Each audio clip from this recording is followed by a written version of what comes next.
ఇది రెండో పెళ్లి. కానీ ఇది జరగాలంటే నాకు కొన్ని కండిషన్స్ ఉన్నాయి. పాయింట్ నెంబర్ 1, మనిద్దరి మధ్య ఏ రకమైన సంసార బంధం ఉండదు. సారీ,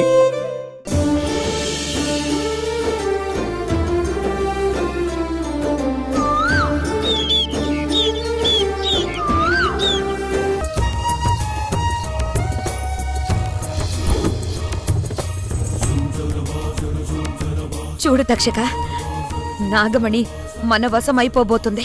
కళ్ళారా చూడు. నా శక్తులన్నీ తిరిగివ్వడానికి, నన్ను మళ్ళీ నాగలోకానికి మహారాణిని చేయడానికి ఆ కార్తిక ఆ మణిని తీసుకుని ఇల్లు దాటి బయలుదేరింది.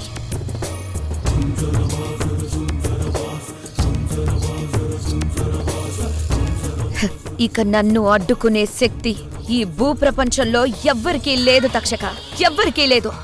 చెప్పాను కదా తామసి, ఆ దివ్యమణి నీ హస్తగతమవుతుంది. నీ అపార శక్తులు 100 ఏళ్లు వర్ధిల్లుతాయి. అయితే ఇప్పుడు అంతమనేది నాకు కాదు తక్షక, కార్తికకి.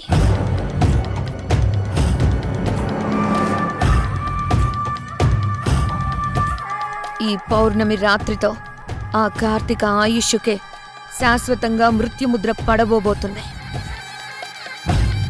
నాగమణిని తీసుకొచ్చి మనకి అప్పగించిన మరుక్షణమే తన తలని తానే బద్దలు కొట్టుకొని రక్తపు మడుగుల్లో ప్రాణాలు వదలబోతుంది. ఈ రాత్రి ముగిసేలోపు ఆ కార్తీక శరీరం శవమైపోతుంది. తన కథ ముగిసిపోతుంది.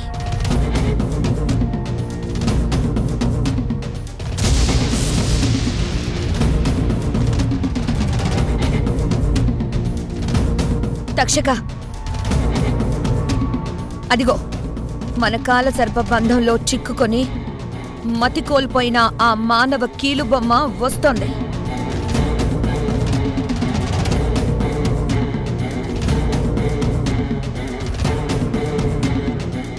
రా కార్తిక, రా.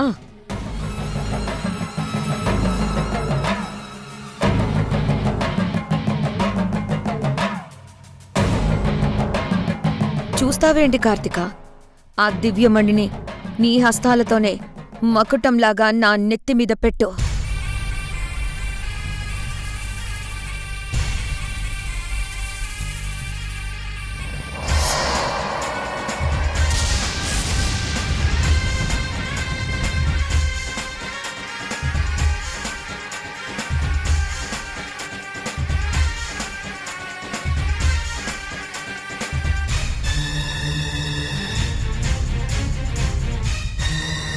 కార్తిక, నా కార్యం సిద్ధించింది.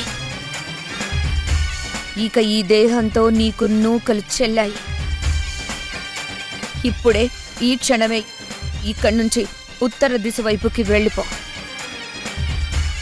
అక్కడ ఒక రాయి ఉంటుంది. ఆ రాయికి నీ తల కొట్టుకొని రక్తం చిందిస్తూ చచ్చిపో.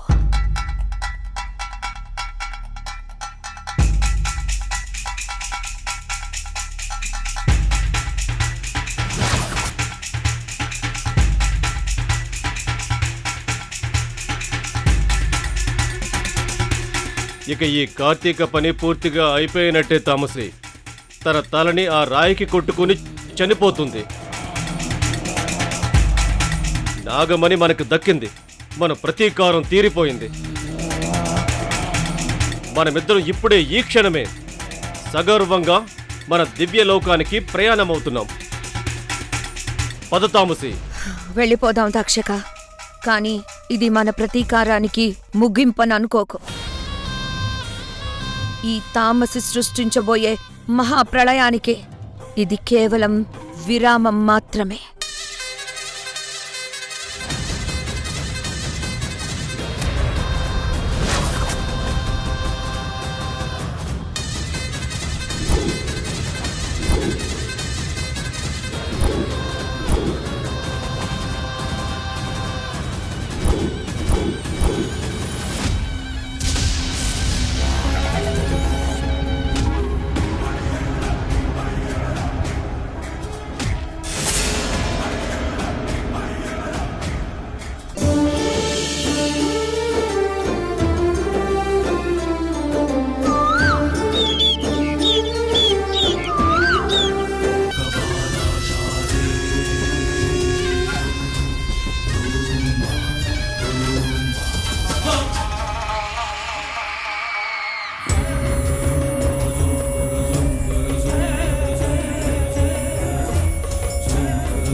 ఎలాగోలా ఈ ఇంటికైతే వచ్చాను. అందర్నీ నమ్మించి ఆ ధర్మతేజకి భార్యనయ్యాను. ఈ పిల్లలకి తల్లిని కూడా అయ్యాను. కాని ఈ కోటకి మాత్రం ఇంకా మహారాణిని కాలేకపోతున్నానేంటో.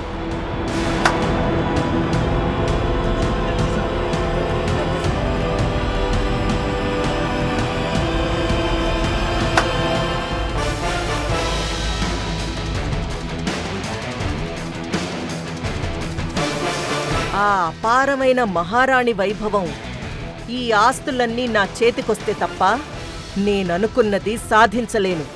కాని ఖచ్చితంగా సాధిస్తాను.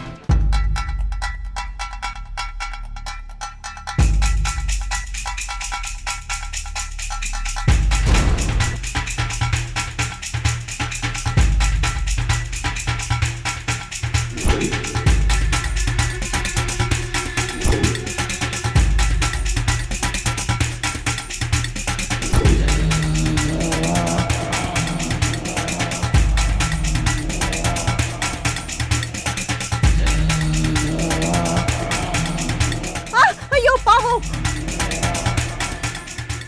అమ్మా!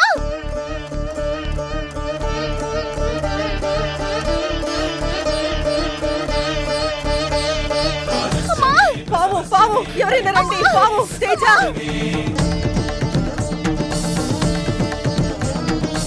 అయ్యయ్యో అయ్యో కావేరమ్మకి పావు కాటేసింది. అయ్యయ్యో ఎవరైనా తొందరగా రండి! అమ్మో! పావు కరిచింది. అమ్మో! పంకజం, పావు!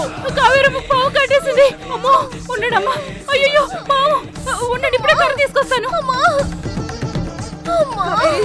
అమ్మా! అయ్యో కావేరి! అయ్యో కావేరి! తేజ!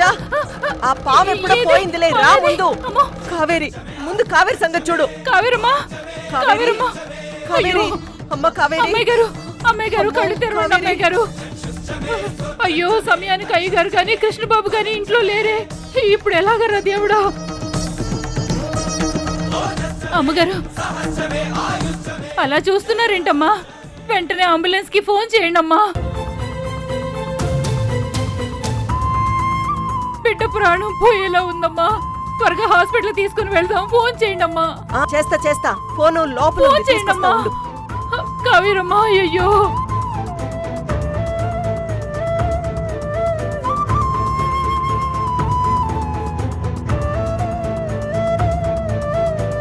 అమ్మా! కావేరమ్మా కళ్ళు తెరవమ్మా, కళ్ళు తెరవమ్మా.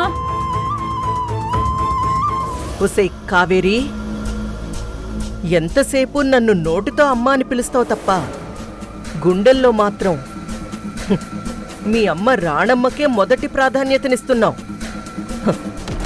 నాకంటే నీకా రాణమ్మే ఎక్కువైంది కదా. అయినా నీ వల్ల నాకు ఎలాంటి ఉపయోగం లేదని అర్థమైంది. ఇలాగే నా కళ్ళ ముందు పడి చావు. అమ్మా త్వరగా ఫోన్ చేయండి అమ్మా. అయ్యో విషయం ఒళ్ళంతా బాగుతున్నట్టుందమ్మా. ఇదిగో వచ్చేస్తున్నా.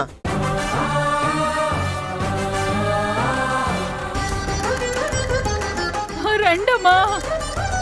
అమ్మా త్వరగా ఫోన్ చేయండి అమ్మా.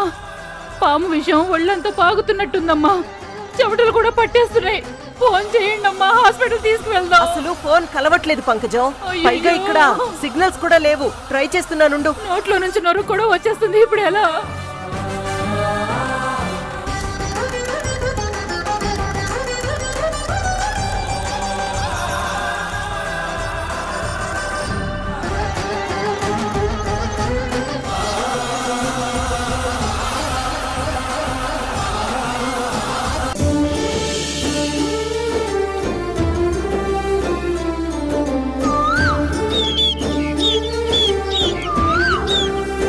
కానీ నా బిడ్డలా నలిగిపోతుంటే నేను చూస్తూ ఉండలేను. నా బిడ్డని తిరిగి మామూలు మనిషిని చేసేలాగా, తనకి ఏ హాని జరగకుండా ఉండేలా ఆ దైవ బలాన్ని మీరే నాకు ఇవ్వాలి స్వామి. సమయం మించిపోయింది రాణమ్మ. నీ బిడ్డ మీద ఇప్పటికిప్పుడు జరుగుతున్న విషప్రయోగం కాదమ్మా ఇది. ఒక్కసారి గతాన్ని గుర్తు తెచ్చుకో రాణమ్మ. నాడు ధర్మతేజ ఏ తప్పైతే చేశాడో ఇప్పుడు నీ బిడ్డ కార్తీక కూడా సరిగ్గా అదే తప్పు చేస్తోంది. ఎంతో పవిత్రమైన వాళ్ళ నివాసానికి పూజ చేసింది.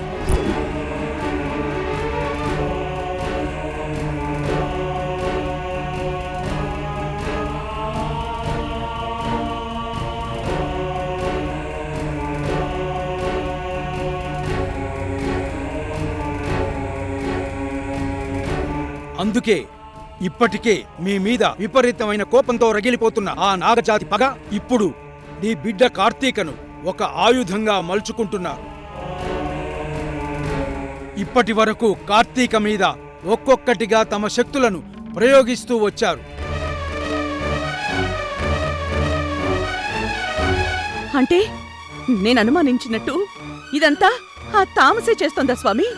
అవునమ్మా, అంటే ఇప్పుడు నా బిడ్డ శరీరం ఆ తామస వశం అయిపోయిందా? ఆ శక్తి కార్తీకను ఆవహించింది అనడానికి ఆధారాలు నువ్వు చెప్పిన విషయాల్లోనే ఉన్నాయి కదమ్మా. కార్తీక ఒంటి మీద ఎక్కడో ఒక చోట ఆ సర్పం తాలూకు రూపం ఉండి తీరుతుంది.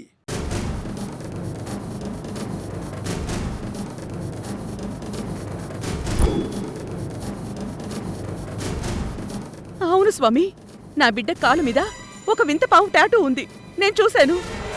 అంతేకాదమ్మా, ఈ మధ్యకాలంలో నీ కూతురు మాటల్లో, తన చూపుల్లో, తన చేతల్లో విపరీతమైన తేడా కనిపించిందని మీరే చెప్తున్నారు కదమ్మా. ఆ, అందుకు కారణం నీ బిడ్డ మీద వాళ్ళు జరిపిన విషప్రయోగమేనమ్మా.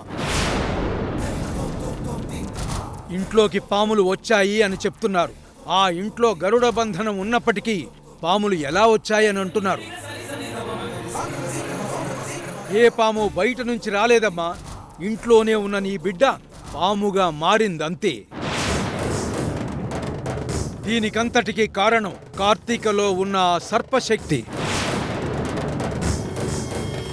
నిజానికి ఇప్పుడు ఆ ఇంట్లో ఉంటున్నది నీ కూతురు కార్తీక కాదమ్మా, ఒక విషసర్పం, ఒక విషసర్పం, ఒక విషసర్పం. ఇప్పుడు నీ బిడ్డ ప్రమాదంలో ఉంది.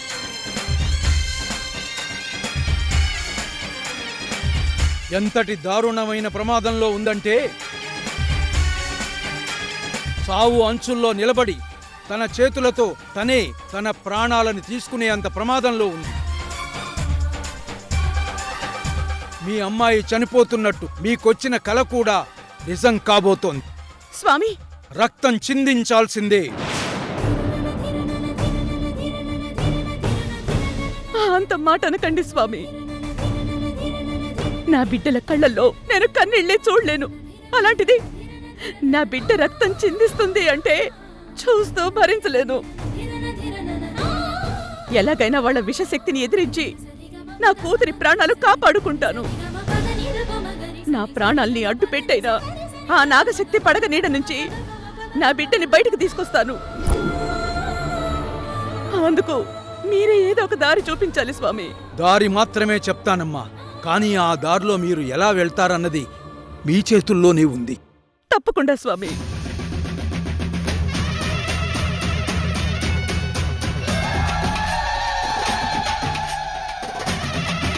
ఆ విషశక్తి నీ బిడ్డను వదిలిపోవాలంటే ఈ ఘోరం జరిగి తీరాలమ్మా. అది కూడా రాబోయే ఆ భయంకరమైన పున్నమి రోజే జరగాలి.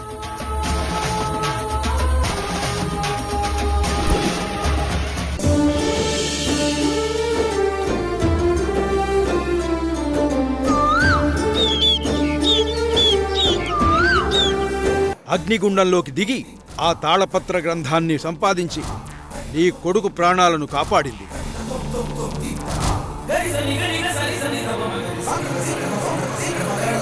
అక్కడితో ఆ గండం ముగిసిపోయింది కదా స్వామి. మరిప్పుడు కొత్తగా మళ్ళీ ఈ ప్రమాదం ఏంటి? నాగజాతి పగ, వాటి శాపం అంత తొందరగా ముగిసిపోదు ధర్మతేజ గారు.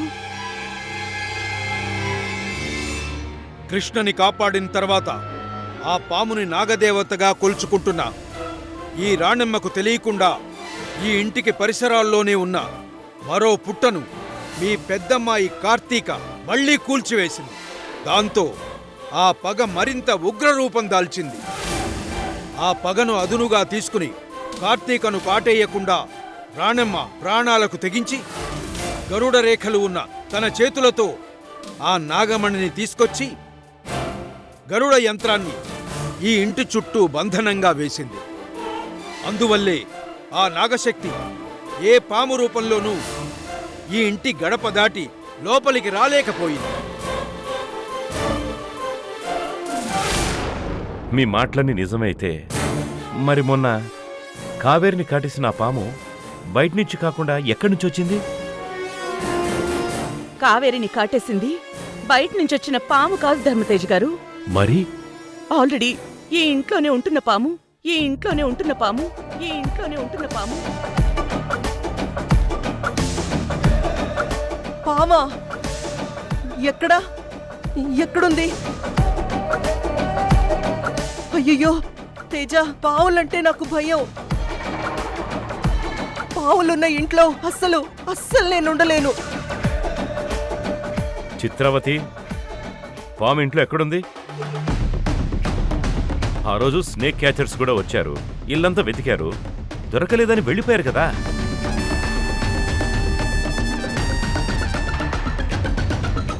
ఇంట్లో పాము ఉండడం ఏంటత్తయ్య? ఆ పాము వేరెవరో కాదు, మన కార్తీక, మన కార్తీక, మన కార్తీక.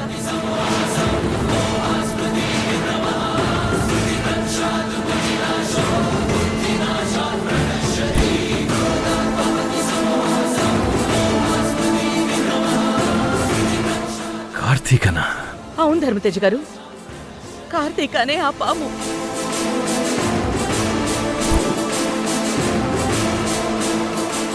కార్తీకలోని బలహీనతలను అడ్డు పెట్టుకుని ఆ తామసి కార్తీకని ఒక ఆయుధంగా మార్చుకుంది.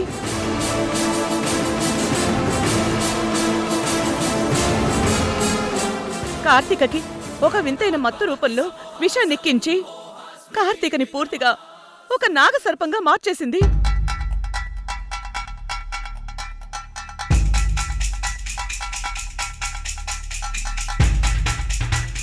ఇప్పుడు ఈ ఇంటికి జరగబోయే ప్రమాదం ఒకటే, ఆ నాగశక్తి ఆవహించిన కార్తీక మిమ్మల్ని అందరినీ కాటేసి చంపిస్తుంది, లేదా తన శరీరంలో ఉన్న ఆ విషపు ఒత్తిడి తట్టుకోలేక తనకి తానే చంపుకుంటుంది.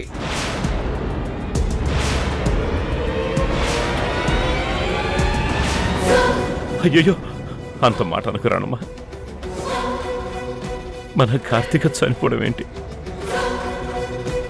నా బిడ్డలకి ఏం జరగకూడదు, ఏం జరగకూడదు, నా బిడ్డలకి ఏం కాకూడదు.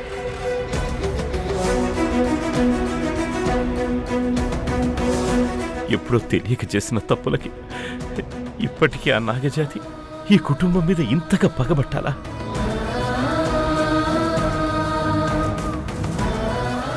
అక్కకే కాదమ్మా, మాకెవ్వరికి ఏమీ కాకుండా నువ్వే కాపాడాలమ్మా.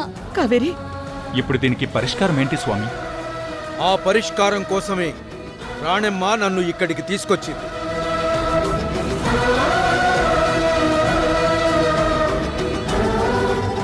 దీనికి ఒకే ఒక మార్గం ఉంది ధర్మతేజ గారు.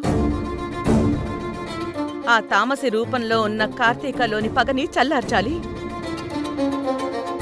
ఒకవేళ పొరపాటున ఆ కార్తీక ద్వారా వాళ్ళ ఇంట్లో ఉన్న నాగమణిని సంపాదించుకున్నారా, ఈ కుటుంబం అంతా అంతం అయిపోతుంది.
అమ్మకి చెప్పేసొద్దా పదండి.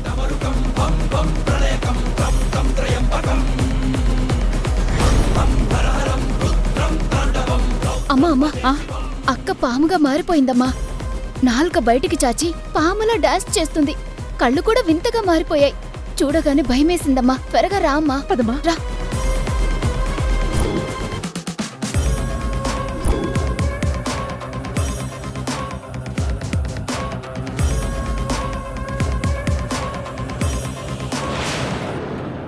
ఇప్పుడు ఎలా అత్తయ్య?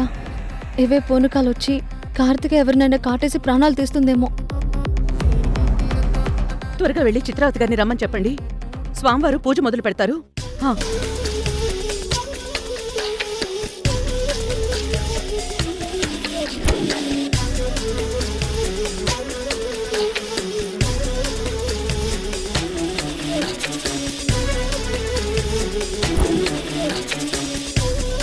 అమ్మా మీదే లేటు. అవతల కార్తీక పాముగా మారిపోయింది. పాములా మారిపోయిందా? మీరు ఆ బట్టలు కట్టుకుంటే వెంటనే పూజ స్టార్ట్ చేయొచ్చు అత్తయ్య. వెంటనే కానివ్వండి. అవునమ్మా. అదేంటి చిత్రావతి గారు, ఇంకా ఇలాగే ఉన్నారు? అవతల కార్తీక ప్రాణాల మీదకి వస్తుంటే మీరింకా పూజా బట్టలు కూడా కట్టుకోలేదు. చిత్ర, కూతురు ప్రాణాలు కాపాడుకోవాల్సిన టైంలో నువ్వింకా ఆలోచిస్తున్నావేంటి? అబ్బా ఉండండి తేజ. అసలు మీరంతా ఏ కాలంలో ఉన్నారు? ఇప్పుడున్న హాస్పిటల్స్ లో అన్ని రకాల అడ్వాన్స్ ట్రీట్మెంట్స్ వచ్చేసాయి. మన కార్తీకాని ఏదైనా మంచి హాస్పిటల్ చూపిస్తే అంతా బాగైపోతుంది.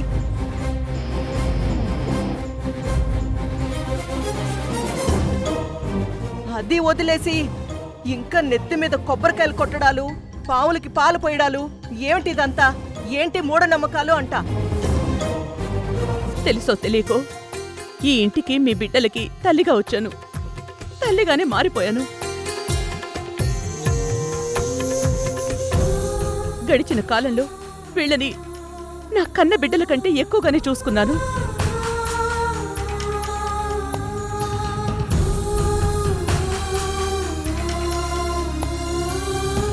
నాకు వీళ్ళెవరూ పరాయి వాళ్ళు కాదు, నా పిల్లలే.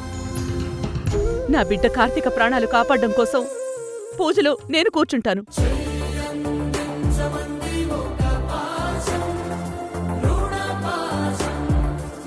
స్వామి, ఈ పిల్లలు నన్ను నోరారా అమ్మ అని పిలిచారు. వాళ్ళకి తల్లిగా నేను ఈ పూజలో కూర్చోవచ్చా? అమ్మా రాణమ్మ, నాకు మొదట్నుంచి తెలుసు కాబట్టే చెప్తున్నాను. ఈ పిల్లలకి మీరు జన్మనివ్వకపోయినా ఈ బిడ్డల క్షేమం కోసం మీరు కన్నతల్లి కంటే ఎక్కువే చేశారు.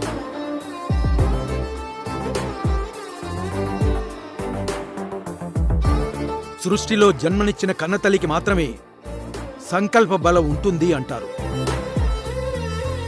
అమ్మా అని పిలిచిన ఆ పిలుపు సాక్షిగా ఈ బిడ్డలను బ్రతికించుకోవడం కోసం, మాతృత్వ సంరక్షణ కోసం మీరే ఆ బిడ్డలకి తల్లి స్థానంలో కూర్చొని ఈ పూజ పూర్తి చేయండి. మీరు ఆనాడే ఈ బిడ్డని కాపాడుకోవడం కోసం మీ ప్రాణాలనే పణంగా పెట్టారు. అలాగే ఇప్పుడు కూడా వారికి తల్లిగా నిరభ్యంతరంగా ఈ పూజలో కూర్చోవచ్చు. మీకు తప్పకుండా ఆ దైవబలం తోడవుతుంది.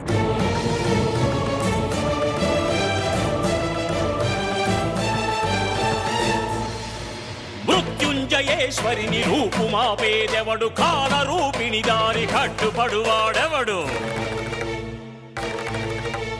మహామాయాదేవి ఊహమెరిగినదెవడు, ప్రళయమును ప్రశ్నించి నిలబడేదెవడు, భక్తురాలికి రక్ష ఈ పరాశక్తి, శుభమనుచుదీ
వచ్చావా రాణమ్మా?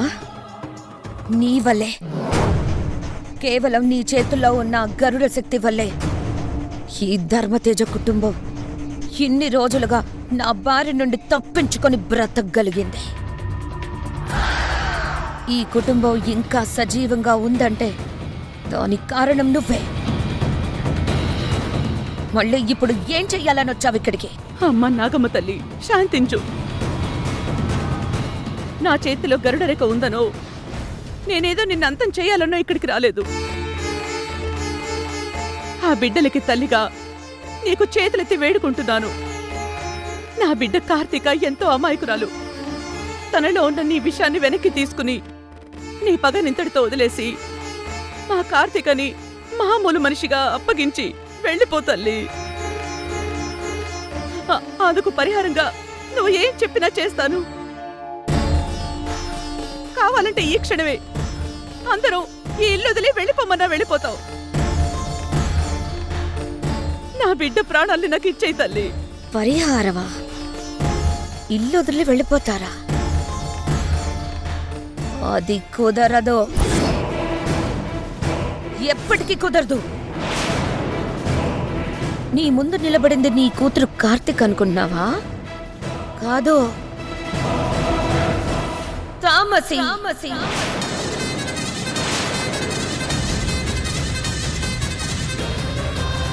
కార్తీక శరీరంలో ప్రవహిస్తున్నది నా విషం.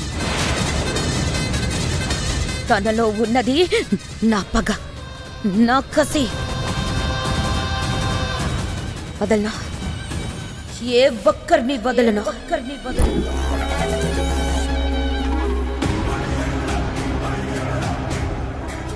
ఈ కుటుంబం నా నుంచి తప్పించుకోకూడదని ఇంటి పరిసరాల్లోనే స్థావరాన్ని ఏర్పరచుకొనున్నాను. దాన్ని కూడా మీ కార్తిక్ కూల్చేసింది. కాబట్టే నేను కార్తీకని ఆయుధంగా చేసుకొని ఆవహించాను. కార్తీక శరీరం నుంచి నేను ఎప్పుడు బయటికి వెళ్తానో ఆ క్షణమే తను ప్రాణాలు కోల్పోతుంది. ఆ వెంటనే మిగిలిన వాళ్ళని కూడా చంపేసి ఈ ఇంటిని శ్మశానంగా మార్చేస్తాను. అది జరగదు, అది జరగదు, అది జరగదు.